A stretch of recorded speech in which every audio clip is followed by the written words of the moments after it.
Yeah, hello guys, welcome to another card review. I've been a little bit lazy lately, so 13 new cards are revealed since my last video, and I have to, or I want to talk about all of them. But I try to make it a bit shorter, not talking that much about those cards to, keep the video short. And yeah, there have been some news. Now we know which card will be nerfed when the new expansions will come, and yeah, so we will have still the big game hunter, just a bit more expensive. We will still have the Iron Beak, also a bit more expensive, and some druid nerfs, and I also will try to use those new informations for the card assessment. So we start with Subtlety. Rogue card for 6 mana, draw a card, add 2 extra copies of it to your hand.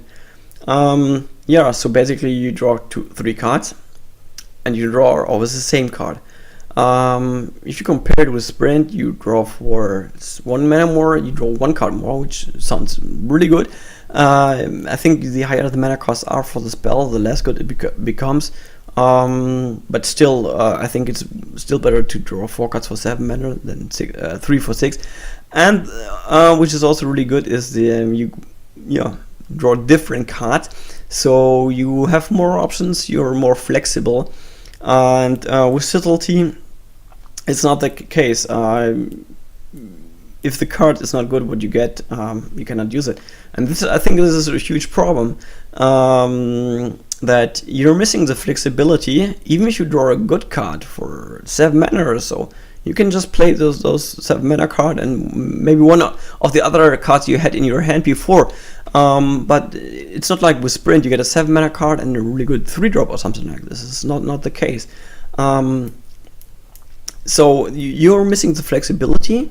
And the other thing is that there's a huge variance in it, because if you draw a bad card, you get 3 bad cards, and if you draw a good card, then you get 3 good cards. So it can be really good, or it can be also really bad. And with Sprint, this is not the case. The chance that you get on average or something which is useful or something it's higher, and it's not that risky.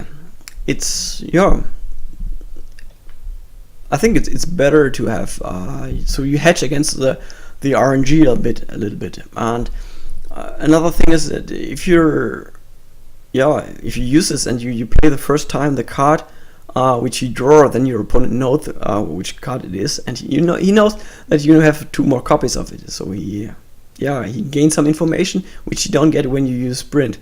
And this is also quite huge, because then he knows what he should play around. The only good thing the only advantage of this card I think is that you don't draw this card from your deck, so you are generating new resources out of thin air. That might be interesting if matches will go more often until fatigue, because then it's better to create new resources than just drawing from your deck. And this might become more interesting. We have seen Kabbalist Tome, which serves a similar purpose, because you also draw cards but not from your deck. The Warrior got the card which is similar to Echo of Medivh, where you can also create new cards without getting them from his deck. And the Mage has Echo of Medivh, so this might become a thing and useful. So maybe we will see this. But from the meta right now and the comparison with Sprint, I see Sprint is way stronger. And I think this is also the problem in Arena. Sprint is better there. Just because you draw 1 card more and you have more flexibility. Subtlety in Arena can be really awesome if you get a really good card with a lot of value, but then if you get something really bad, it's not that good, and this can really decide the game. It's always also, I think, even playing Sprint is sometimes a bit risky, because you give up a lot of tempo. But then, on average, you get better stuff than Subtlety. So in Arena, I think this card, I'm not a huge fan of this card. I think it's a poor card. Yeah, maybe average, but not more. So the next one is Twilight Summoner, 4 mana 1/1, and summons a 5/5 Faceless Destroyer. Reminds a lot to Nerubian Egg, which is also a minion with a weak body but a really good death rattle. From the value you get here is actually quite good. It's 4 mana 6/6, but there's the problem is on turn 4 a 1/1 is pretty low. Yeah, pretty slow. Nerubian X on turn 2, yeah, you have. It's okay even if you skip turn 2, it's not that of a huge problem. And then later you can, but you can use it and you get the huge minion also quite early in the game. And in best cases, you can get the 4/4 minion on turn 2 or even on turn 3, and then it's really good. And here you get a 5/5 on turn 5. Your opponent has more ways to prepare for it, and also if this gets silenced for 4 mana, it's silence a 4 mana card, which then is useless. So just a 1/1 is really huge. If you summon silence Nerubian Egg, then okay, you spend the silence effect on a 2 mana card, so the lose is not so high. So that's why I think Nerubian Egg is it's way better, even though you don't need to activate this guy. That's a big advantage. But yeah, the tempo lose, especially on turn 4, is really high, and I think it's a problem. Your opponent can just simply ignore it because it's not a threat with 1/1, and so if he has already a board, yeah, your opponent, and you're behind, and you're playing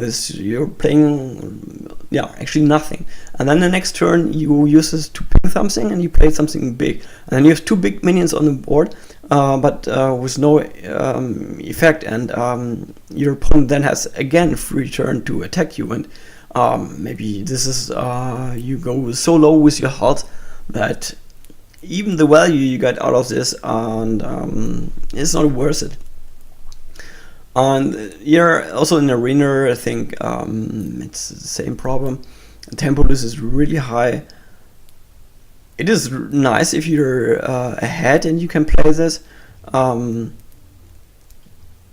Yeah, but most of the time your opponent will not kill it, and then you have to kill it, and then you can use the Faceless Destroyer 2 turns later after you played the Twilight Summoner on turn 4. That's pretty slow.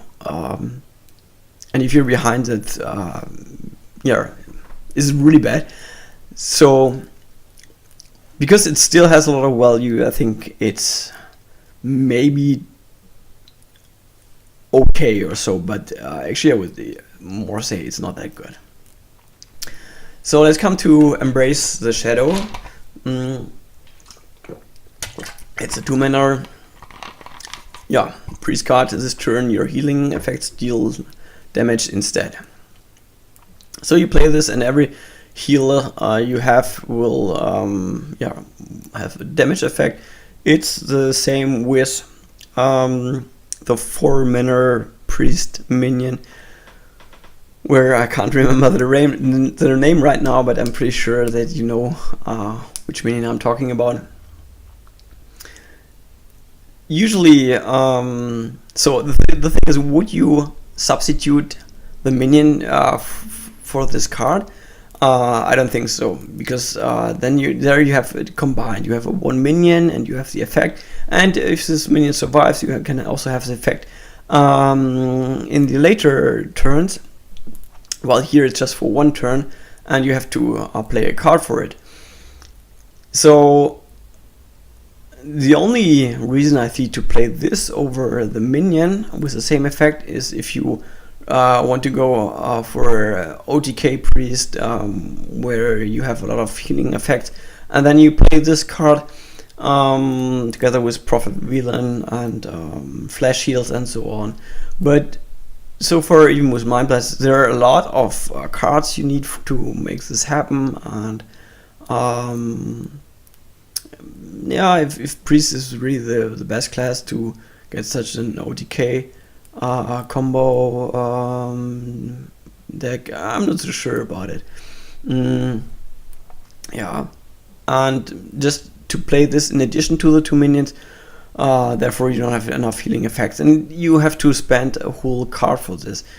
So if you have Flash Heal, you can deal 5 damage, but you're spending 2 cards on it, and that's just too much. So that's, I think it's not really good in Constructed. In Arena, this is really bad because you don't even have the cards to combo it. And if you don't combo it with healing spells, then it's super bad. The only way you can use it is with your hero power, and that's 4 mana for dealing 2 damage, which is super bad. So no, it's not a good arena card. Next one is Deathwing Dragonlord. 10 mana, 12/12, has the death roll, put all dragons from your hand into the battlefield. For sure, this is a card you can only play in dragon decks, because the death rattle is the only thing which makes this interesting to play it. Of course, it has really a big body, a lot of value, but high cost minions without an immediately bought effect were, at least until now, not a thing. You couldn't just play it. When the meta slows down a lot, it might be something different. But we will still have Big Game Hunter, so this can die to Big Game Hunter. It's not okay to say that every card which can die to Big Game Hunter is bad because it can die to Big Game Hunter.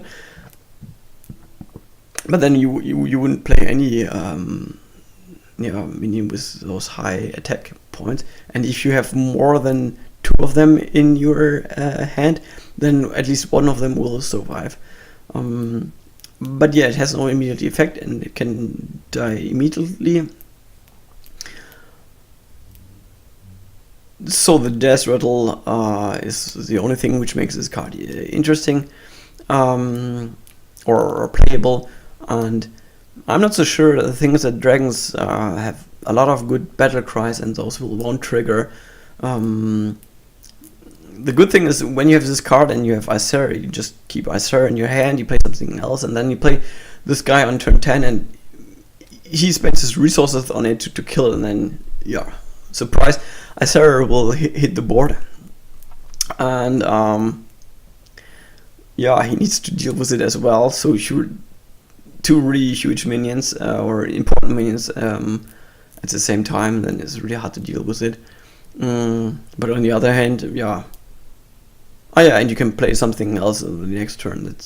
That's a good thing. You spend once 10 mana for a 12/12 body, and if this die, you get a Ysera, which is really huge. So yeah, I don't think it will be an auto include in all Death Rattle dragon decks, but we will see this a few times. People will try to figure out how good it is. I don't think it's super amazing card or something like this. It's more like often choice which kind of dragon decks you want to follow. And yeah, so in the arena, usually you don't have so many dragons, so the Death Rattle is not that interesting. Shouldn't be taken too much into consideration. So it's basically a 10 mana 12/12. Yeah, in the arena, your opponent usually don't have so many hard removals, so it's okay to play really huge minions with a lot of stats. They're quite good, but the higher the mana cost, they are getting less interesting. So I think up to 8 mana it's okay to play something big, but then for more mana it should have some additional effects, like a taunt or like Nausea Kraken with the battle cry. And here with the Death Rattle, yeah, will be not interesting because you don't have dragons. It's just a huge dude, and from time to time, or sometimes people have hard removals, and then that's really bad if this gets killed. It wouldn't be too bad if maybe a War Golem would get killed by Fireball plus ping, for example, because then you spend 7 mana and your opponent spent 6 mana or something like this. But if this gets hacked, it's super bad.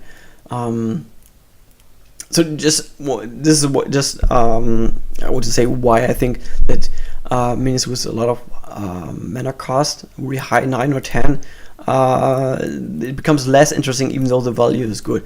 That it's a 12/12, it's more than normal value, the stats, so that makes it then an okay card again. So okay to good, something like War Golem or something like this, I would say. So, but nothing super exciting or excellent. So we continue with the next card, which is the Faceless Summoner. It's a 6 mana 5/5 mage card with a battle cry, summon a random 3-cost minion.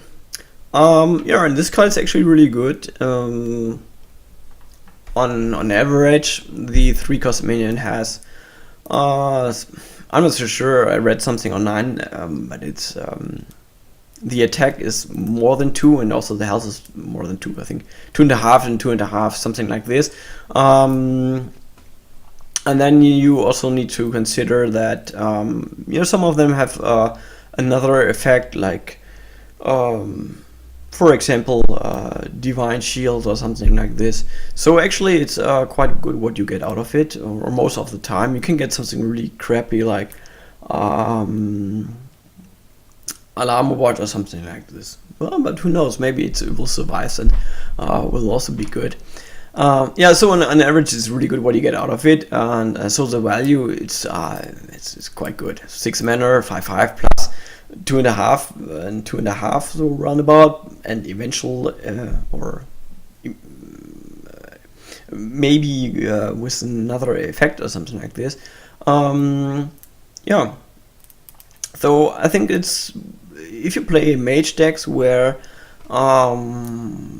which goes more mid-range, then this might be good, because yeah, you get a lot of value out of it. You have 2 minions, so the stats are divided on 2 minions. 5/5 body is quite strong, so you can really pressure your opponent more. So this seems really good in the mid-range mage deck. Yeah, better than maybe Sylvanas, which I see more in a control mage. So yeah, this is a really good minion, and I think we will see this in Constructed. In Arena, a lot of people are already complaining that this is way too good, because it's a common card, so we will see it quite often, and yeah, it's a lot of what you get. So just see the Silverhand Knight, it's a good card. You get a 4/4 and a 2/2 for 5 mana, and here you get a 5/5, and yeah, better than a 2/2 than for 6 mana, which is, so it's even better than the Silverhand Knight, which is already a good card. So this is a really good arena card. Next one is Servant of Yogg-Saron. Battlecry: cast a random spell that costs 5 or less. Targets chosen randomly. Yeah, we have seen this effect for Yogg-Saron already, but he casts 1 for each spell you casted before. And yeah, there's a lot of people who think that this is just garbage, too much RNG, and I'm also really skeptical about this card. But my idea was that if you have a lot of spells and he will cast 10 spells, then on average you get more good spells, which helps you out of it than your opponent. Even if the chance to get something bad is just 30%, but then yeah, most of the time it will be more in your favor. If you're more interested in that, there are already some simulators which, yeah, can simulate that. You can try this out. Here, with the Servant of Yogg-Saron, so it is not. Yeah, it's just once. And it's a little bit like the same with the Sizzle-Tea. You don't hatch with this, so the variance can be really high. With Yogg-Saron, it's smaller because you get so many spells. Here, yeah, even if the chance is higher to get something good, there's still the chance to get something bad, and yeah, since you don't hedge against it, this can be really bad then for you, so that you lose this minion immediately, and then it's like you played something and which died immediately, and you played actually nothing at all. So it can be really bad, and a card which, yeah, can just lose you the game by bad RNG. This is really hard, and if it is really good, it's another thing. So here, yeah, the RNG effect is really high, and you must see that the stats are not that good. Yeah, it doesn't even pass the vanilla test. It's just 5 attack, 4 health. If it would have the pit fighter stats, then the RNG effect with such a huge variance would maybe okay, but here you pay 2 health for this battle cry, which is, yeah, it's too risky just. So yeah, in fun decks maybe, so Casino Mage or something like this, this would be interesting, but in competitive play I don't see this card. I still have some hope that Yoxaron can make it, but this card, just because you just cast one, won't make it. And in Arena, yeah, it's the same problem. But yeah, if you get something like a card draw, it's actually quite huge. So yeah, but the risk to lose it just by this card, because if this dies in Arena and on turn 5 you play nothing at all, that's such a huge tempo lose, and you most likely you won't come back. It's an insta lose. So really risky, and the stats are not good enough for this. I might be wrong, but the future will tell us, but I don't think it will be good. I think it's a bad card in Arena. Next one is Shadowcaster. It's a 5 mana for 4. The battle cry: choose a friendly minion, add a 1/1 copy to your hand that costs 1. So that's really interesting card. I really like this card, the concept of this card, regardless if this will be played or not, if it's good or not. It is a little bit, yeah, reminds me to the Priest Legendary, the Herald, blah blah blah, with a really difficult name.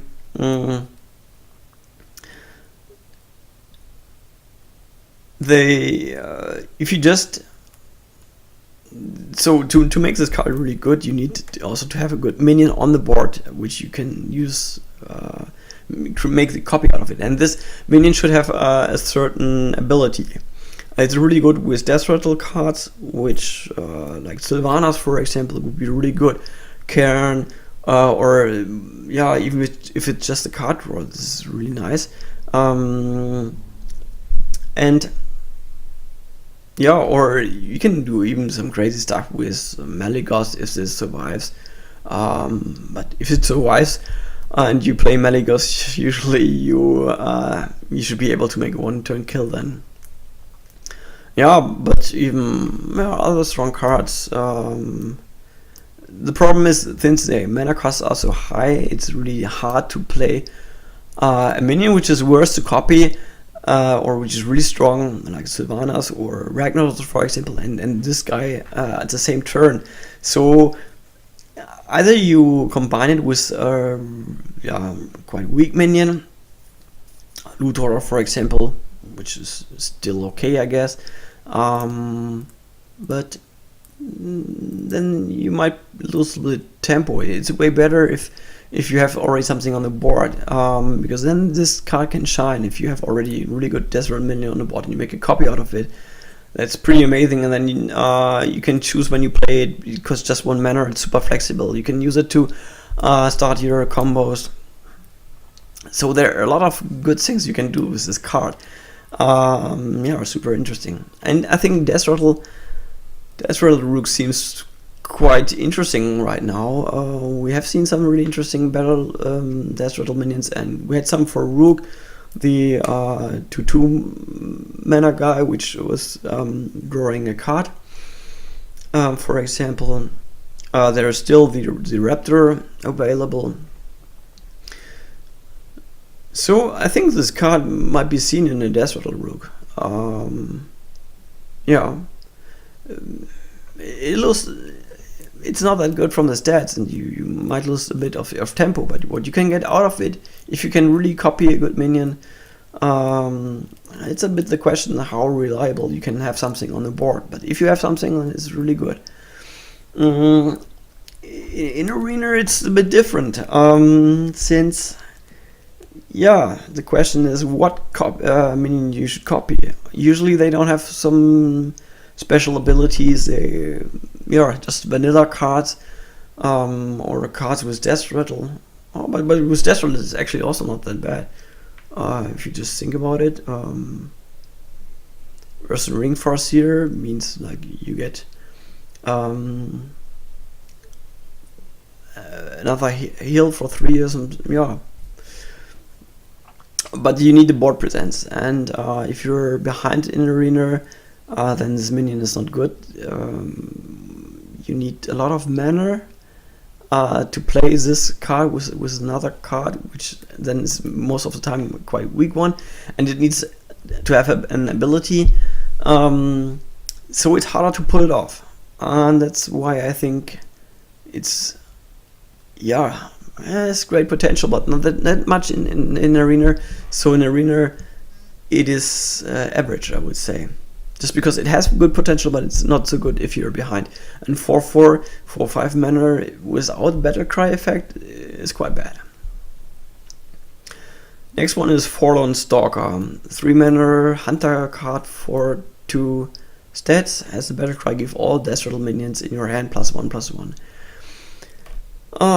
This would have been, or it will be really good in Wild, where right now Hunter is playing a lot of Death Rattle minions. Hounded Creeper, Mad Scientist, the mid-range variation has Shredder, then you have the high mains. So there are a lot of minions, and which you can buff with it, and the value you would get out of it would be really nice. At least if you have one Death Rattle minion and you play this, you would get 5/3 for 3 mana, which is just stat wise is quite okay. It's a bit of or can be a bit of a tempo lose, because it dies to 1-drops and it has no immediately effect. So playing this in a really aggressive face hunter, so in Wild, is not good, I would say. In mid-range decks it becomes more interesting. But so far we haven't seen that many good useful Death Rattle minions for Hunter. At least none of those cards come to my mind right now. And then you also need to have it in your hand. So to make this card really interesting, because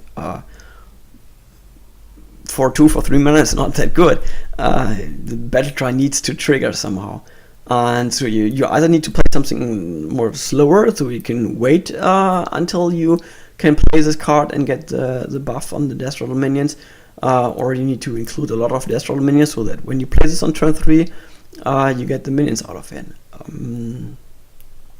You get the buff on the minions.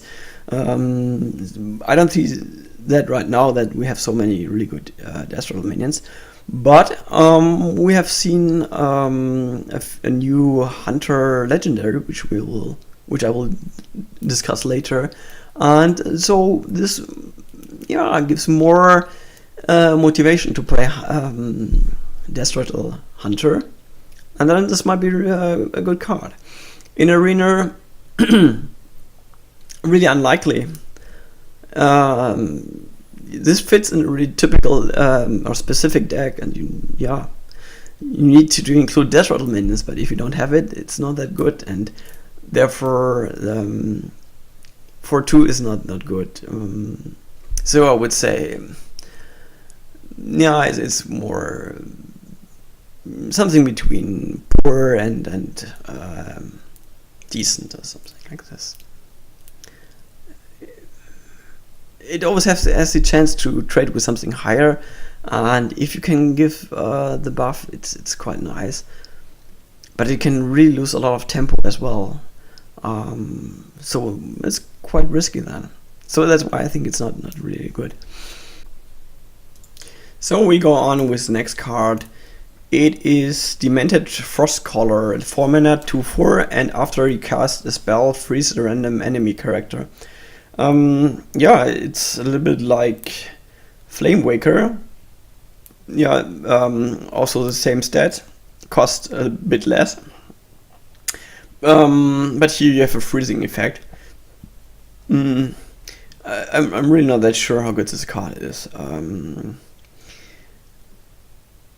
So it's 1 mana more for the same stats, and it does not deal any damage. It just yeah, freeze something.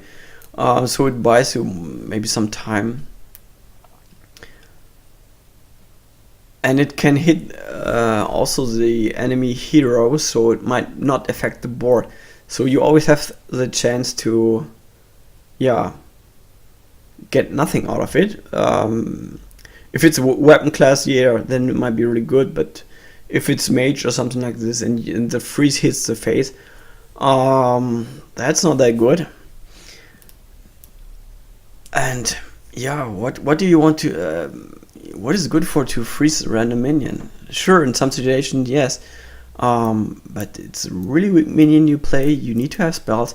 With the Flamemaker, it's clear. You play this, you can play this quite early. You play a lot of spells and you deal a lot of damage and you try to deal with the board. But here you just freeze it, and this might be good if you want to overrun your opponent or want to put something big on the board, so you can then have the efficient trade on the next turn. Yeah, but the freezing effect is, this alone doesn't kill anything, and if your opponent is able to play 1 or 2 or 3 minions on the board with the random effect, you might get the wrong one, it might hit the face. So I have really promised to see that this card is good. I don't know. I also don't know in which deck it should fit. So maybe you can create a new one around this card, but I don't feel that this effect is that strong that it's worth to include it. I might be wrong, but I don't know. You guys see, I've promised to find something good with this card. So in my opinion, so far I don't think it's good. And in Arena, it's a bad card because the stats are really bad. So No Mage Inventor has the same stat, and this is on okay to good card, something like this. But it has a card which is really good. And here you get a freezing effect with the condition that you play a spell. Then yeah, I just pointed out it's random. It can hit the face of the opponent, and you get nothing out of it, and it's super weak. So I think this is a really bad Arena card. Next one is Shifting Shade, 4 mana for 3, Death Rattle. Copy a card from your opponent's deck and add it to your hand. That's half of Sword Steal, but combined with a minion. The minion stats are not that good for priest because to make use of the hero power, which is a big advantage, it would be better if it would have more health. This can die to pretty, yeah, to 2 drops. So you might do some tempo with this card, just for getting another card, and the priest is really good in late game, but to get into the late game is usually the problem of the priest. And I don't know if you're not losing too much tempo if you play this one. Yeah, since it dies to a 2-drop. On the other hand,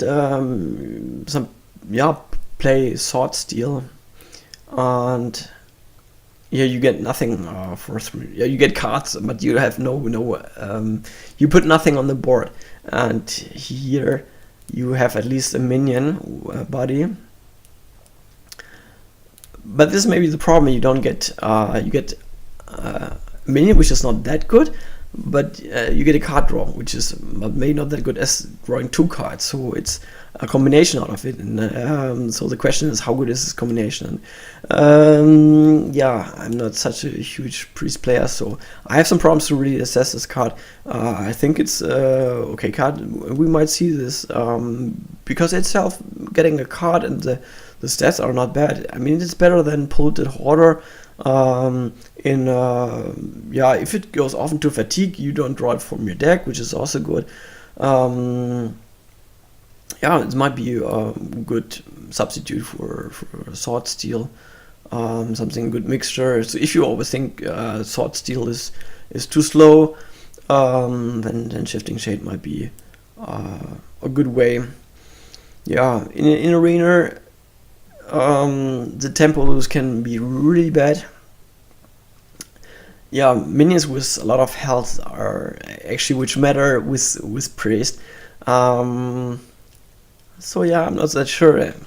Priest cannot ping, so if this dies to against the Yeti, and then you have 4-1 from your opponent on the board, and it's hard to get rid of that. Maybe you can trade something else with it.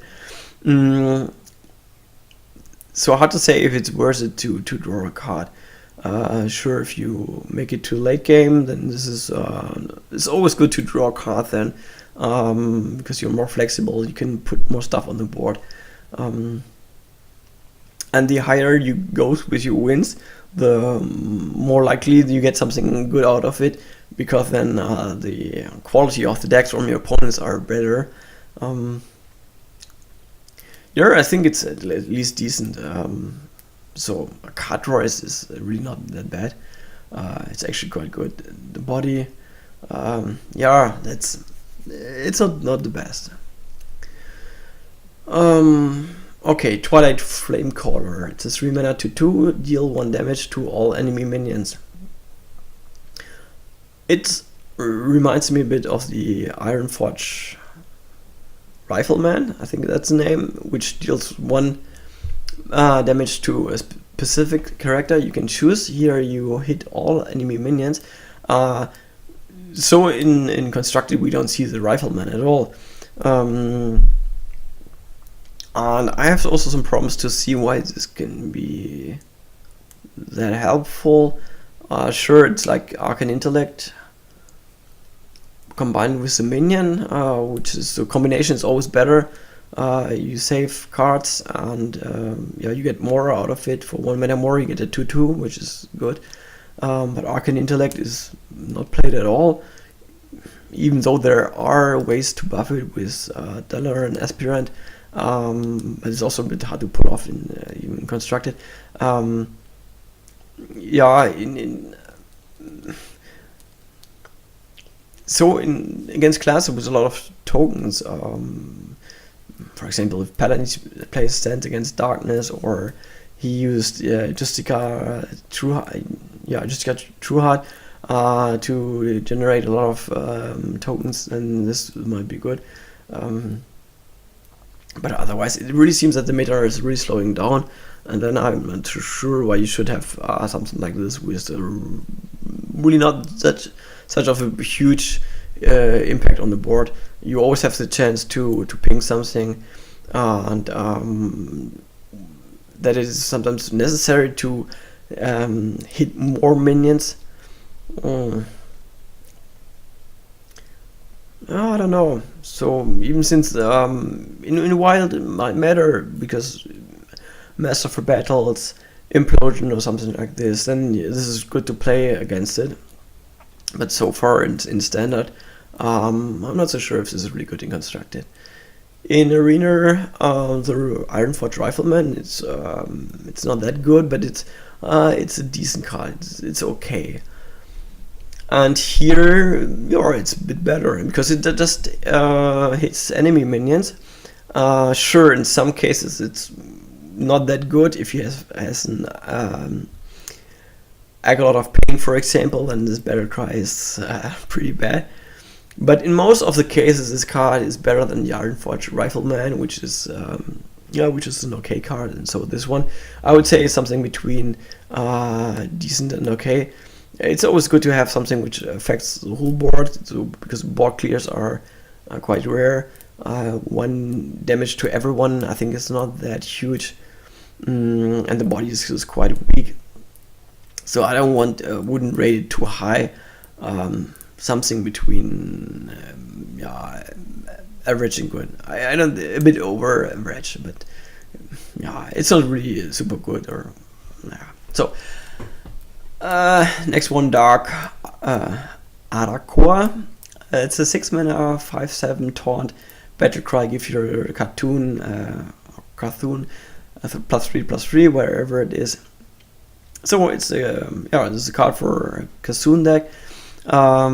Gives a quite nice buff. +3/+3 is more than the other dudes are doing. And the stats for the mana is okay with the taunt. The problem is it's a 6 mana card, and therefore it also should have some other effects. At least it's something like we require these days with this meta. Otherwise, having a taunt is quite nice against aggressive or mid-range decks to stall the game a bit. And you want to come to 10 mana, so you can play Cthulhu. That's your winning condition, and it buffs your winning condition as well. I think if you play Cthulhu, you also not want just 2 or 3 minions which buff him. And this is actually quite a good buff. It's just the question if 6 mana, if it's not more important to play something like Sylvanas or so. I think it depends how good Cthulhu will be, how much Battle Cries he needs to be good. So the other minion we saw, the 6 mana with 7/6, the common card.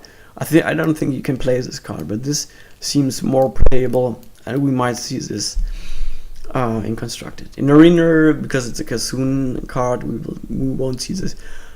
Even though I must say that just the stats and the taunt itself seems to be a really good card, even though without the Battle Cry. We would like to play this in Arena. Anyway, we can't play it, so we can come to the last one. It's Princess Huhuran, 5 mana 6/5, and has a Battle Cry that triggers a friendly minion's Death Rattle effect.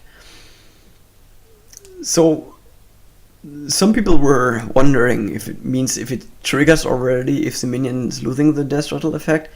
So far as I know, there were no clarification from Blizzard if this is the case, but I think it will just be like Feign Death, where you trigger it and the minion has still the Death Rattle effect.